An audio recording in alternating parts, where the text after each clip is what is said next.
રોકડિયા હનુમાનજી મહારાજ કી જય। સાચું સુખ સત્સંગ કરવાથી મળે છે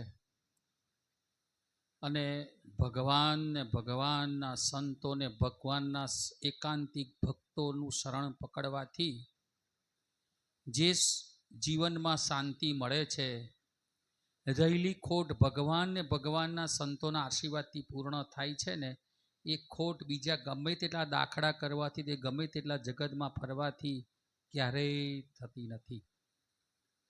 અને એ જ આ સ્વામિનારાયણ સંપ્રદાયનું વિશેષતા છે। અને વિશેષતામાં આપણે થોડું ઘણું સમજ્યા છે માટે આવી પ્રસાદીની જગ્યામાં સંતોને આશરે આવીએ છીએ ને નાના મોટા પ્રસંગો જ્યારે આવા સત્સંગના થાય છે ત્યારે ભેગા થઈએ છીએ।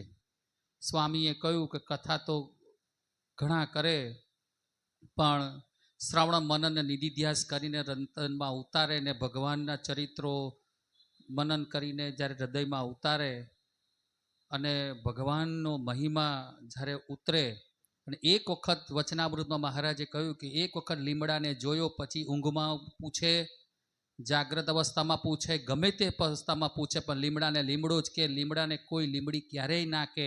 એમ મારું કલ્યાણ પગ અનાદિ અક્ષરથી મૂર્તિ પૂર્ણ પુરુષોત્તમ ભગવાન સ્વામિનારાયણ જ કરવાના છે। અને એ સ્વામિનારાયણ ભગવાને દયાએ કરીને પોતાનું આમ સંપ્રદાય, મંદિરો અને સંતો આચાર્યો આપ્યા છે, અને એનાથી હવે મારે કલ્યાણ માટે બીજે ક્યાંય ફાફા મારવાની જરૂર નથી।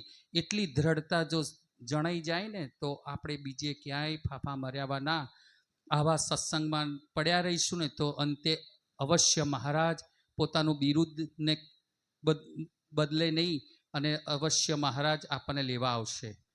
આપ જે શ્રીજી સ્વામીએ સરસ વાત કરી, હવે હું આપણા મંદિરના મહાન ભક્ત વત્સલ સ્વામીને વિનંતી કરું, સ્વામી આપ આપના હૃદયની ઉર્મિઓ કથારૂપી અમને સમજાવો। ભક્ત વત્સલ સ્વામી।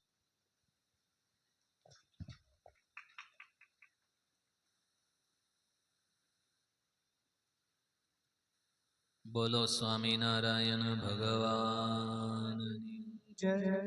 શ્રી હરિ કૃષ્ણ મહારાજની જય। લક્ષ્મી નારાયણ દેવની જય। શ્રી રોકડિયા હનુમાનજી મહારાજની જય।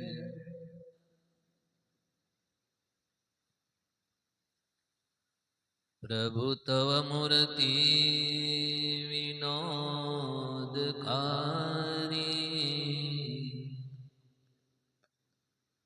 પલ પણ વિસરે નહીં જો વિસારી। જુગલ ચરણ સોળ ચીન હાજી નજર સમીપે રહો હમારી,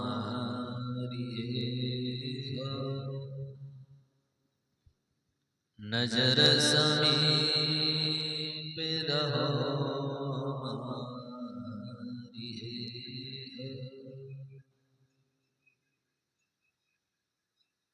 અનંત કોટિ બ્રહ્માંડના અધિપતિ ભગવાન પુરુષોત્તમ નારાયણ સ્વામિનારાયણ ભગવાન,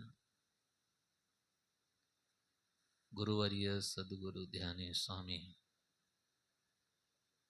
હમણાં જ આપણને સુખ કેમ પ્રાપ્ત થાય એની જેને સરસ વાત કરી, એવા પૂજનીય વંદનીય શ્રીજી પ્યારક સ્વામી આજની આ 29મી અભ્યુદય સભાના યજમાન તેમજ સ્થાનિક બહારગામથી પધારેલા સર્વે ભક્તોને ભાવથી જય સ્વામિનારાયણ, જય સ્વામિનારાયણ, જય સ્વામિનારાયણ, જય સ્વામિનારાયણ। આપણે ગોપાળાનંદ સ્વામીની વાતો ઘણી સાંભળીએ છીએ। એક સંત આપણને મળ્યા છે, જે સંતે આપણી પર કૃપા કરી છે। એવા મહાન સંત ગોપાળાનંદ સ્વામી. આપણને મળ્યા છે એવા મહાન સંત સદગુરુ ધ્યાની સ્વામી.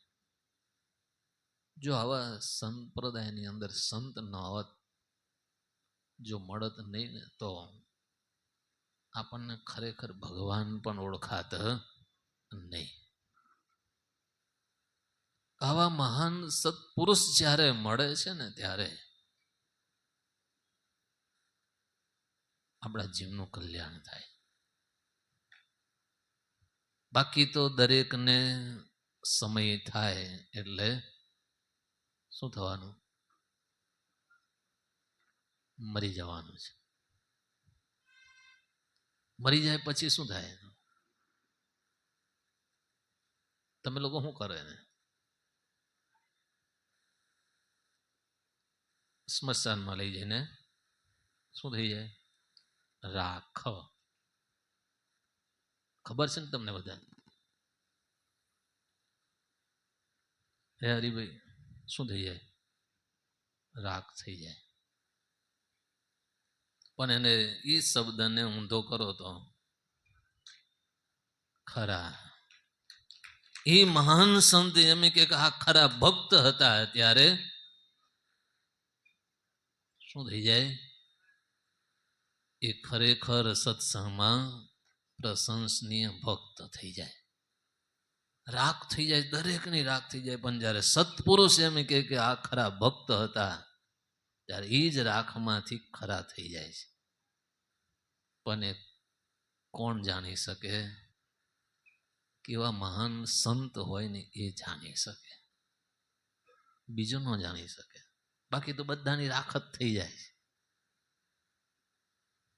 કોઈનું બીજું કાંઈ નથી થતું, રાખ જ. છેલ્લે તો ઇલેક્ટ્રિકમાં કરે ને તોય છેલ્લે તો રાખ જ હોય.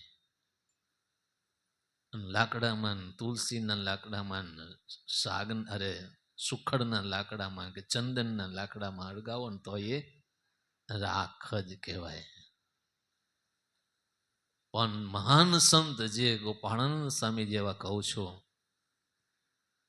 જે ધ્યાની સ્વામી જેવા સંત, એ જો આપણને એમ કે ખરા ભક્ત સત્સંગમાં હતા, ત્યારે એ જીવનું અક્ષરધામ પાખું થઈ જાય, એનું કલ્યાણ થઈ જાય. આપણે એવા ભક્ત થવાનું. કેવા ભક્ત? ખરા ભક્ત નહીં. મોટા સંત એમ કે ખરા ભક્ત છે એવા થવાનું. આપણે તો આપણી જાતને તેમ જ માનીએ કે હું ખરાબ સારો છું એમ. આપણે તો આપણી જાતને શ્રેષ્ઠ જ માનીએ છીએ. ભલે કશું ના હોય પણ તોય આપણે તો શ્રેષ્ઠ જ માનીએ છીએ. પણ મહાન સંત જ્યારે એમ કે આ ખરા ભક્ત છે, ત્યારે સાચું. કોઈ કહે ને તો. બાકી આપણે, એ તો રાવણ પણ એમ કહેતો તો હું ખરો ભક્ત છું એમ, હું શ્રેષ્ઠ છું એમ. પણ એમ પોતાની જાતે કહેવાથી થઈ જવાતો નથી. આવા પ્રશંસનીય જ્યારે સંત જ્યારે કહે ને, ત્યારે કેમ બંધ કરી દીધું આ લાઈવ?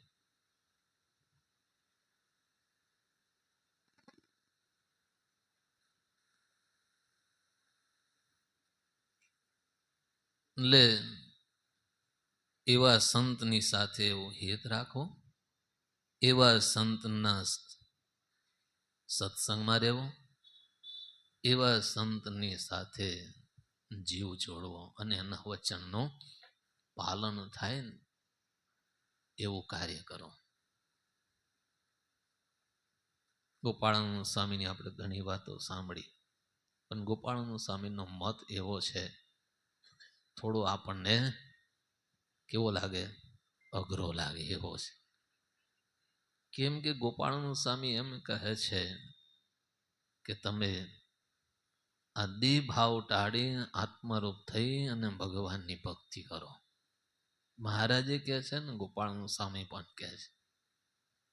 ગોપાળાનંદ સ્વામી એમ કહે છે કે વિષયોને ગૌણ કરો. ખાવું તો કેટલું ખાવું? તો કે 2 ભાગ ખાવું એક ભાગ પાણીનો ને એક ભાગ વાયુ ખાલી રાખવા કહેતા વાયુનો. બોલો અઘરું પડે કે ન પડે? અઘરું પડે. એટલે આવા મોટા મોટા સંતોના વચનો છે ને બહુ અઘરા છે, એના સિદ્ધાંતો બહુ અઘરા છે. ધ્યાની સ્વામી એમ કહેતા, કોળીએ